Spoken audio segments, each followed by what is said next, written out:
What do you mean by Sanghatabala Pravritta Vikara? What is the application of Sanghatabala Pravritta Vikara? What is the word meaning of the Pidaja Vikara as per Vagbhata? This is the topic of discussion today. Dear ANA community members, press the like button and spread this particular video to maximum number of true Nidana learners so that we can make a huge movement out of this particular small message. Don't forget to press the bell icon so that the YouTube algorithms will be fetching with the right information at the right time for the right purpose. When you think about the Sanghatabala Pravritta Vikara, this is the description told by the Sushruta among the classification of the diseases, which first and foremost thing we need to know why Sanghatabala Pravritta Vikara knowledge is essential. First and foremost thing, if we know about the Sanghatabala Pravritta Vikara concept, we can able to localize the lesion properly. In the sense where the pathological changes are happening in the body. For that, we have to know about the concept of Bahya Srotas. We know that the human body, in case of the males, there will be 9 Bahya Srotas, and in case of the females, there will be 12 Bahya Srotas. Apart from the mouth, the other Bahya Srotas as such, there will be the what do you say that the lakshanas that will be observed in those organs first. For example, if the person is having the entry of the pathogens through the nose, initially the symptoms will be seen in the nose itself. If the person is having the exposure of the pathogens in the eyes, the lakshana or clinical features are observed initially in the eyes. If the person is having the exposure of the pathogens through the ears, initial symptoms are observed related to ears. If the person is having the exposure of the pathogens via anus, the initial symptoms are observed in the anal region. If the woman is having the exposure of the pathogens through the vagina, initial symptoms are observed in the vaginal orifices. In this way, so localization of the lesion is possible. Second, to predict the prognosis of the disease. Whenever if you are looking into that, so this particular prognosis of the disease, if the person is having any kind of the Sanghata Pravritta Vikara, after a matter of 7 days, we are going to observe the dosha vitiation.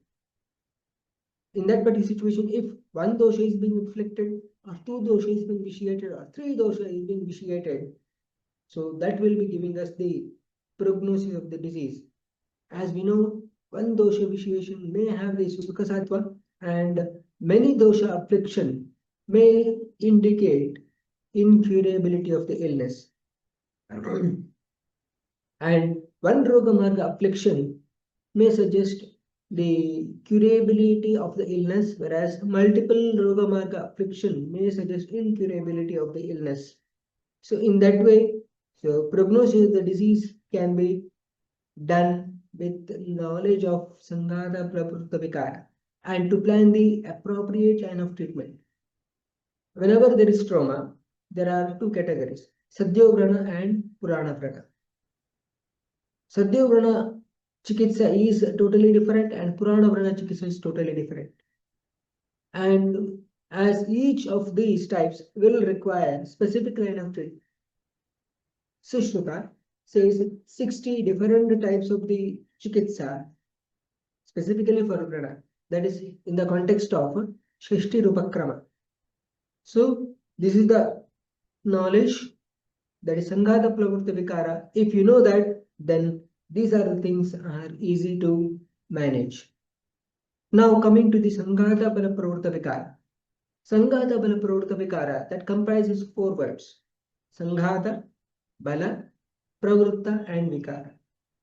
The term Vikara, Vikriti Ruchyate Vikara, any kind of the disturbances or any kind of the signs and symptoms, abnormal, which indicate abnormal functions in the body, that are considered to be Vikara. Pravritta, that means which are manifested because of the Sanghata Bala. That is Sanghata Bala in the sense where there will be the trauma or some kind of the hit by the external factors such as the weapons or animal bites, etc. So they are categorized under the Sanghatabala Pravritta Vikara. In total, the diseases which are manifested because of the pathogens enter either via weapons or via animal bites. That is considered to be Sanghatabala Pravritta Vikara. The Sushruta says, Sanghatabala Pravritta E Agantavo Durbalasya Balavad Vigraha Tepit Vividaha Shastrakritaha Vyalakritaashta Ede Adi Bhautikaha. So this is categorized under Adi Bhautika Vikara. Whereas Adi Bala Pravritta, Janma Bala Pravritta and Dosha Bala Pravritta Vikara, they are categorized under Adhyatmika Vikara. So the Dallana says on the same commentary, on the same shloka, Sangada Pravritta iti Prahara Shakti Jataha. So that is because of the physical trauma that is happening because of the either weapons or the wild animals or animal bites as such that can be considered. Ke punasta ityaha the e agantavah. These are considered to be agantuja vikara because they are producing the discomfort first, and after a matter of 7 days there will be the disease, the dosha vitiation may be observed. Ete adibhautikaha. That is, these are considered to be happening because of the, what do you say, that the cause is present outside the body of an individual. Maybe the weapons or maybe the animals which are not related to the human body. That's why they are considered to be Adi Bhautika Vikara. So the main cause is Durbalasya Balavad Vigraha. The main cause for this particular Sanghatabala Pravritta Vikara, that is Durbalasya Balavad Vigraha, a weak individual having a quarrel or fight with strong personality or strong individual. As far as types are concerned, Shastrakritaha, which are considered to be manifested because of the weapons, and Vyalakritaha, because of the wild animals or otherwise the animal bites, etc. The same description told in the Vagbhata in the context of Pidakrita Vikara. Pidakritaha Kshatabanga Prahara Krodashoka Bhayadayaha Sharira Manasashcha. Pidakritaha are those which are considered to be happening because of the dosha kopena vina. That means in the absence of dosha vitiation, agantu pidaya eva jayante.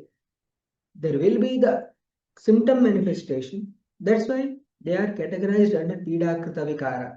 Tejad Vividaha Kshatadaya Sharira. So that is Kshata, etc. So that will be leading to the Sharirika Vikara.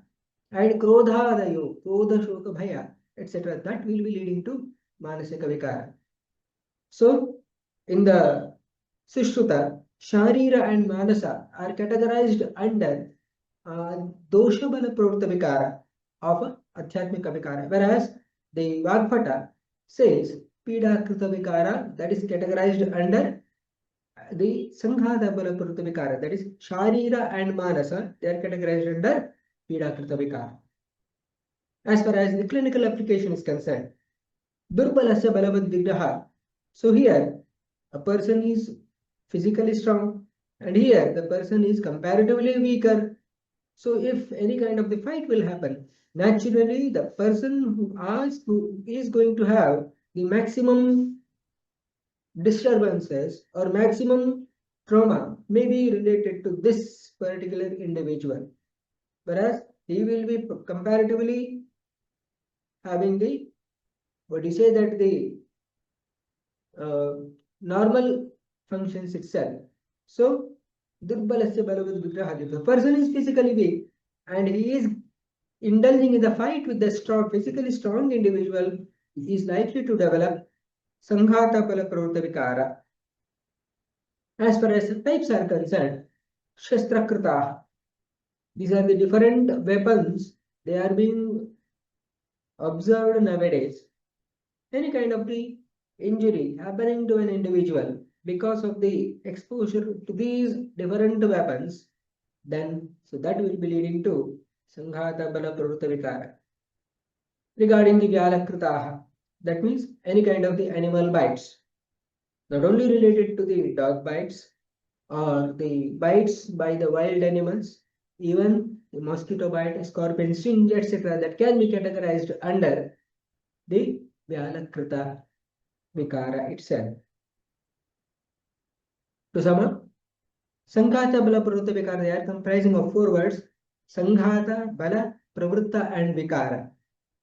In total, it refers to the spectrum of the diseases which are manifested in an individual because of the external factors such as the weapons or the bites of the different animals or the mosquito bite or the scorpion sting, etc. etc. Sanghata bala pravritta vikara e agantavo durbalasya balavad tepi dvividaha shastrakritaha vyalakritaashta ete adhibhautikaha. This is the description in Sushruta Samhita. Pidakritaha kshatabanga prahara krodha shoka bhayadayaha sharira manasashtra. This is the description told in Ashtanga Sangraha by Vagbhata. When you consider this Sanghatabala Pravritta Vikara, they are attributable to the spectrum of the diseases which are occurring in an individual due to external factors such as the weapons or animal bites or even mental stresses, etc. Dear ANA community, that's all for today. What are the major key takeaways from today's discussion? Mention in the comment box below. What is the one video that you'd like to see in the coming days in this particular channel? Mention in the comment box below and spread this particular video to maximum number of true Nidana learners so that we can make a huge movement out of this particular small message. Don't forget to press the bell icon so that the YouTube algorithms will be fetching you the right information, the right time for the right purpose. That's all for today. Something more in the next video. Thank you.